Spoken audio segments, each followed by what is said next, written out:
Ontem, e aqui, vamos na 3 aqui. 6 anos, ontem, da morte da fisiculturista Renata Mugiati. E o Balanço Geral traz com exclusividade detalhes dos últimos dias de vida dela. E atenção, não para por aí. Você também vai ver um depoimento inédito de uma pessoa que esteve no apartamento uma semana antes dela morrer. A investigação da morte de Renata Mugiati teve várias reviravoltas e a família ainda aguarda o julgamento de Alexandre Susmarques. Segundo investigações, o médico matou Renata com um mata-leão e depois teria jogado o corpo da fisiculturista do 31º andar do prédio onde ele morava. Os detalhes agora na madrugada de 2015. Um corpo despenca de um prédio no centro de Curitiba. Polícia Militar e SEAT são acionados para o local. É uma mulher morta. Pouco tempo depois, a identificação. Renata Mugiati, fisiculturista, atleta profissional, 32 anos. Mas o que aconteceu? Dentro do apartamento, apenas uma pessoa. O médico Rafael Susmarques, namorado de Renata. Ele diz que ela se jogou após uma crise de depressão. A Polícia Civil começa a investigar e levanta uma suspeita. Renata já podia estar morta antes mesmo de ser jogada do 31º andar. Ao longo dos anos, várias reviravoltas em um dos casos policiais mais conhecidos de Curitiba e do Paraná. Rafael Susmarques foi acusado e atualmente está preso no Complexo Médico Penal em Pinhais, na região metropolitana de Curitiba. Após 6 anos, novas revelações, documentos e depoimentos que até então eram desconhecidos e que a RIC Record TV obteve com exclusividade. Renata Mugiati era campeã sul-americana e tricampeã brasileira de body fitness. Para ela, a profissão e as competições eram muito importantes. Só que a partir do relacionamento com o Rafael Susmarques, isso começou a mudar. Renata não podia, por exemplo, treinar com homens e também, por dar aula, não podia ter alunos do sexo masculino. Renata também começou a se afastar dos próprios familiares. Ela quase não tinha mais contato com a irmã mais velha. Até que na madrugada daquele dia 12 de setembro, Renata caiu do 31º andar desse prédio no centro de Curitiba. Naquele dia, Renata estava nesse prédio onde fica o apartamento de Rafael Susmarques. A polícia começou uma investigação e suspeitou que Rafael pudesse ter cometido o crime. Só que ele sempre negou essas acusações, mesmo tendo sido preso várias vezes. Só que uma semana antes desse caso acontecer, o SAMU e a Polícia Militar foram acionados também para o apartamento do Rafael Susmarques. E lá, um enfermeiro conversou com Renata Mugiati e ela confessou para ele que as agressões que o Rafael cometia contra ela eram várias. Inclusive, mostrou no celular para ele vários hematomas que seriam dessas situações. E é esse enfermeiro que foi ouvido na justiça e relatou que o próprio Rafael confirmou que agredia a Renata. Ela estava bem emocionada no dia. Ela chorava bastante, tanto que quando a gente entrou no apartamento dela, ela estava nua no apartamento, né? E a gente começou a conversar com ela, fazer o atendimento até então. E ela começou a falar sobre agressões dele. Mostrou fotos no celular dela que ela tinha de agressões. O depoimento desta testemunha corrobora com tudo que o Ministério Público já apresentou em alegações anteriores.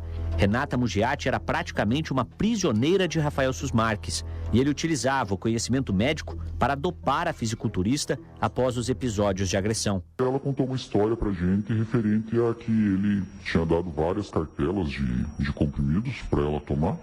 Que ela relatou mesmo que ela foi forçada a tomar essa medicação, né? Ele acolhe a vítima, ele retira a vítima da sociedade, onde ele manipula e domina a vítima. Então ele tirou ela do convívio, ele tirou ela do trabalho, ela não podia dar treino para homem, ela tinha que estar em casa até 6 horas, ela tinha que ser uma excelente mulher do lar, e a Renata não foi criada para isso, ela não era assim. Outro documento obtido por nossa equipe fala do envolvimento do médico legista do Instituto Médico Legal, Daniel Coleman, o homem que teria sido chamado pela família de Rafael Susmarques para fazer a perícia no corpo de Renata Mugiati. Conforme a denúncia, ele teria recebido cerca de R$100 mil para falsificar o laudo de necropsia, apontando que ela teria tirado a própria vida. No documento que originou a abertura da sindicância do médico legista e que foi encerrado com a exoneração de Daniel Coleman, depoimentos de funcionários do ML que estranharam a presença dele no instituto em um dia fora do plantão. Ele realmente é uma pessoa que se acha acima da lei pelo histórico dele mesmo, né? Não é que a gente acha, é que está tudo provado, né? Está tudo testemunhado, está tudo dito. A advogada da família de Renata Mugiati acredita que após 6 anos, o momento do julgamento se aproxima. Nós temos a previsão de que até o final do ano ocorrerá o júri contra o Rafael Sus Marques. Enquanto aguarda, a irmã da fisiculturista vive o luto e a luta. Espera a condenação de Rafael Sus Marques, não como vingança, mas como a esperança de que outras mulheres não vão sofrer com ele o que Renata Mugiati sofreu. Ela foi cruelmente machucada, psicologicamente e fisicamente. E isso deixa na gente uma sensação muito ruim, porque a gente não pôde fazer nada. Então, por isso que a gente aguarda que uma pessoa que faz mal para a sociedade, porque ela não foi a primeira, e eu tenho certeza que ela não vai ser a última, do que ele faz com as mulheres. A gente aguarda que a justiça faça valer. Ele precisa ficar preso e responder pelo crime que ele cometeu. Olha, e agora em relação ao perito, em primeira mão, vou te mostrar trechos de um documento da Secretaria de Estado de Segurança Pública, da Comissão de Sindicância Administrativa e Disciplinar, que até então estava em sigilo absoluto, e revela todos os passos do perito, o Daniel Coleman, na época da morte de Renata. De acordo com a família, ele teria recebido R$100 mil para falsificar o laudo de necropsia, para parecer que foi um suicídio. Nesse trecho que a gente tem, que eu quero mostrar para você, nesse trecho do documento, mostra que um dia após a primeira perícia, que foi no dia 12 de setembro de 2015, o Dr. Daniel Coleman não tinha mais interesse em examinar o corpo novamente. Mas 9 dias depois, no dia 21 de setembro daquele ano, ele teria voltado e coletado material para novos exames e liberou o corpo novamente. O corpo da fisiculturista havia voltado para o IML porque a família não tinha condições de pagar o aluguel da câmara fria na época. Neste mesmo dia, o Dr. Coleman liberou novamente o corpo para a família. E no dia 5 de outubro, ele quis fazer um exame de raio-x no corpo de Renata. Isso é o que diz a sindicância. Por quê? Por quê, doutora Márcia? Esse exame radiológico foi pedido pelo médico após 2 liberações feitas por ele mesmo, nas datas anteriores. E a justificativa dele foi que a falta desse exame tinha sido o motivo que o fez documentar o caso como um possível suicídio.